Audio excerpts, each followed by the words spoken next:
Kekuatan militer Israel sering disebut sebagai salah satu yang paling maju dan efektif di dunia. Namun, persepsi ini sebagian besar terkait dengan dukungan keuangan, strategis, dan teknologi yang diterima Israel dari Amerika Serikat. Jadi, apa yang dilambangkan oleh kekuatan tentara Israel tanpa adanya asosiasi penting ini? Nah, itulah yang akan kita coba temukan dalam video ini. Mari kita mulai. Hubungan antara Amerika Serikat dan Israel merupakan salah satu aliansi paling tahan lama dan strategis dalam sejarah kontemporer. Sejak 14 Mei 1948, Amerika Serikat, di bawah kepemimpinan Presiden Harry Truman, menjadi negara pertama yang mengakui Israel sebagai negara merdeka.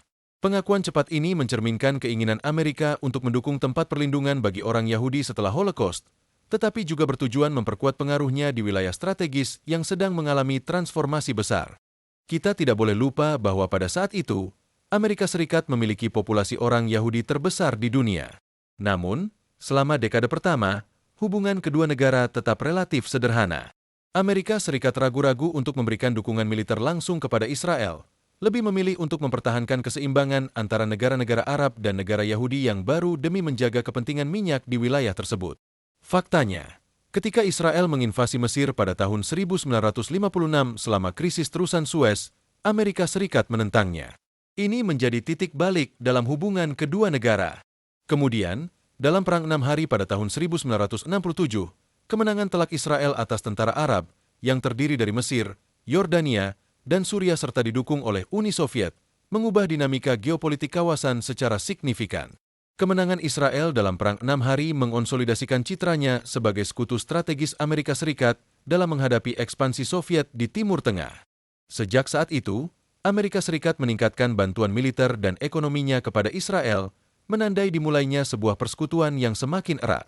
Perang Yom Kippur pada tahun 1973 menjadi momen penting ketika Washington mengorganisir jembatan udara besar-besaran untuk memasok senjata dan amunisi ke Israel, memastikan kelangsungan hidup negara tersebut.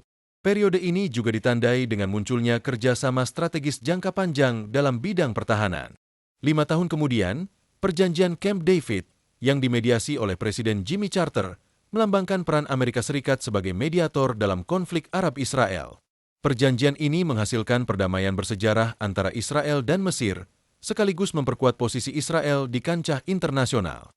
Di bawah pemerintahan Bill Clinton, Amerika Serikat memainkan peran kunci dalam Perjanjian Oslo antara Israel dan Organisasi Pembebasan Palestina, PLO, yang bertujuan mencapai solusi damai dalam konflik berkepanjangan di kawasan tersebut. Meskipun perjanjian tersebut membawa harapan untuk solusi konflik Israel-Palestina, kekerasan yang berlanjut serta pembunuhan Perdana Menteri Yitzhak Rabin pada tahun 1995 menjerumuskan proses perdamaian ke dalam ketidakpastian.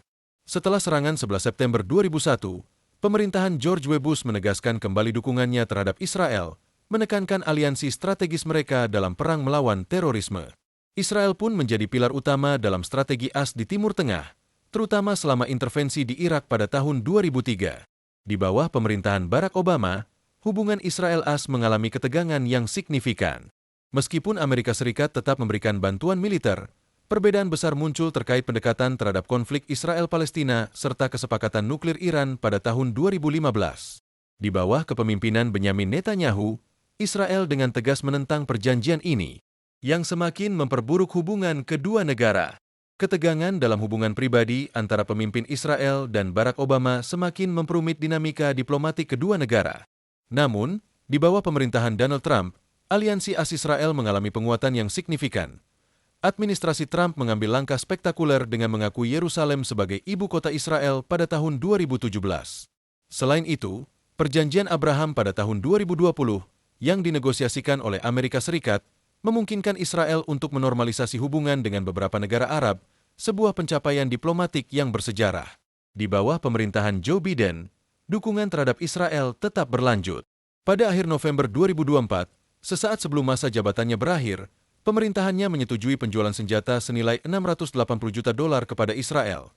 Tetapi mengapa negara yang sudah begitu kuat ini terus menerima dukungan dari Amerika Serikat sejak akhir Perang Dunia Kedua? Sejak akhir Perang Dunia Kedua, Israel menjadi negara yang menerima sumber daya terbanyak dari Amerika Serikat. Antara tahun 1946 dan 2023, Tel Aviv telah menerima bantuan sebesar $260 miliar lebih dari separuhnya dialokasikan untuk bantuan militer. Namun, dukungan Amerika Serikat tidak terbatas pada bantuan finansial bilateral. Sebagai anggota tetap Dewan Keamanan PBB, Washington telah menggunakan hak vetonya sebanyak 46 kali untuk menentang resolusi yang mengkritik atau memberikan sanksi terhadap Israel atas tindakan ilegalnya di wilayah Palestina. Posisi Amerika Serikat ini memberikan Israel semacam kekebalan diplomatik, memungkinkan negara tersebut untuk mengabaikan putusan Mahkamah Internasional tanpa konsekuensi nyata. Saat ini, diperkirakan ada sekitar 6,5 juta orang Yahudi yang tinggal di Israel, sementara komunitas Yahudi di Amerika Serikat berjumlah sekitar 6 juta. Menurut sebuah survei yang dilakukan oleh lembaga penelitian pada tahun 2021, 1 dari 4 orang Yahudi Amerika pernah tinggal di Israel atau telah melakukan perjalanan ke sana beberapa kali. Dalam survei yang sama, 6 dari 10 orang Yahudi Amerika menyatakan bahwa mereka merasa sangat atau cukup terhubung secara emosional dengan Israel. Ini menunjukkan adanya hubungan kuat antara kedua masyarakat. Selain itu, hubungan ini juga mencerminkan, hingga batas tertentu, mitos pendirian Amerika Serikat, sebuah negara yang dibangun oleh para pemukim yang dianiaya karena alasan religius dan kemudian membangun tanah baru yang makmur dan bebas dengan usaha mereka sendiri. Namun, hubungan erat antara kedua negara bukan hanya disebabkan oleh faktor sejarah dan emosional semata. Ada alasan lain yang memperkuat ikatan strategis ini. Mantan Menteri Luar Negeri Amerika Serikat, Alexander Haig, yang ditunjuk oleh Presiden Ronald Reagan, pernah memberikan definisi berikut tentang Israel. Israel adalah kapal induk terbesar Amerika yang tidak dapat tenggelam. Ia tidak mengangkut satupun tentara Amerika dan terletak di wilayah yang sangat penting bagi keamanan nasional Amerika Serikat. Kita tidak boleh melupakan bahwa Timur Tengah selalu memiliki nilai strategis yang sangat besar, terutama dalam hal keamanan sumber daya energi serta dalam menahan pengaruh Soviet di masa lalu dan Iran di masa kini. Namun, meskipun Israel memiliki tentara yang kuat, apa artinya tanpa bantuan Amerika Serikat?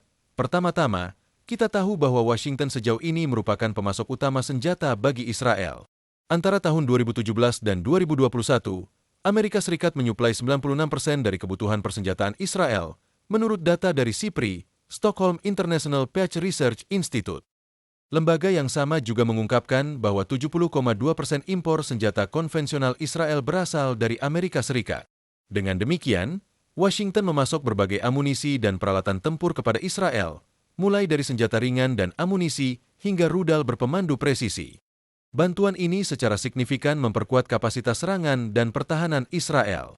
Selain itu, perlu dicatat bahwa Israel memiliki salah satu angkatan udara terbaik di Timur Tengah, sebagian besar berkat pesawat tempur F-35 buatan Amerika Serikat. Jet tempur generasi kelima ini memiliki kemampuan siluman, teknologi sensor canggih, dan integrasi sistem tempur yang menjadikannya salah satu yang terbaik di dunia. Amerika Serikat juga memainkan peran kunci dalam perlindungan Israel terhadap serangan rudal dan drone. Salah satu contohnya adalah Iron Dome, sistem pertahanan udara yang mampu mencegat roket dan rudal jarak pendek. Namun, biaya operasional sistem ini sangat tinggi karena membutuhkan investasi berkelanjutan. Setiap rudal pencegat Iron Dome diperkirakan berharga sekitar $50.000, yang merupakan pengeluaran yang sangat besar. Awalnya, Israel membiayai sistem ini sendiri, tetapi karena biaya yang sangat tinggi, mereka akhirnya mengandalkan bantuan dari Amerika Serikat untuk mempertahankan dan mengembangkan sistem pertahanan ini. Kongres Amerika Serikat mencatat bahwa Washington telah memberikan hampir $3 miliar untuk pemeliharaan Iron Dome, yang mencerminkan besarnya investasi yang dibutuhkan untuk mengoperasikan sistem pertahanan ini. Selain itu, Amerika Serikat juga memasok kendaraan lapis baja kepada Israel, seperti tank M1A2 Abrams dan kendaraan transportasi taktis, yang meningkatkan mobilitas serta perlindungan pasukan darat Israel. Dukungan ini juga mencakup bantuan logistik dan program pelatihan bagi tentara Israel, memperkuat kapabilitas mereka di medan perang. Dari sudut pandang finansial dan teknologi, keterlibatan Amerika Serikat sangat signifikan. Pada April 2024, Senat AS menyetujui bantuan militer sebesar $13 miliar untuk Israel. Kemudian, pada akhir November di tahun yang sama, Washington juga menyetujui penjualan senjata senilai sekitar $680 juta, semakin memperkuat dukungan ekonomi dan strategisnya. Washington dengan jelas menyatakan bahwa meskipun tentara Israel memiliki kemampuan militer yang sangat maju, dukungan Amerika Serikat tetap menjadi pilar utama kekuatannya. Jika hubungan ini terputus, Israel akan menghadapi konsekuensi mendalam yang memaksanya untuk mengevaluasi kembali prioritas strategis dan aliansinya. Tanpa dukungan Amerika Serikat, Israel akan mengalami tantangan besar dalam mempertahankan dominasinya di kawasan. Jika Anda menyukai pembahasan ini, jangan lupa untuk aktifkan notifikasi agar tidak ketinggalan informasi terbaru. Jangan lupa untuk support channel ini agar terus berkembang. Sampai jumpa lagi di video terbaru kami.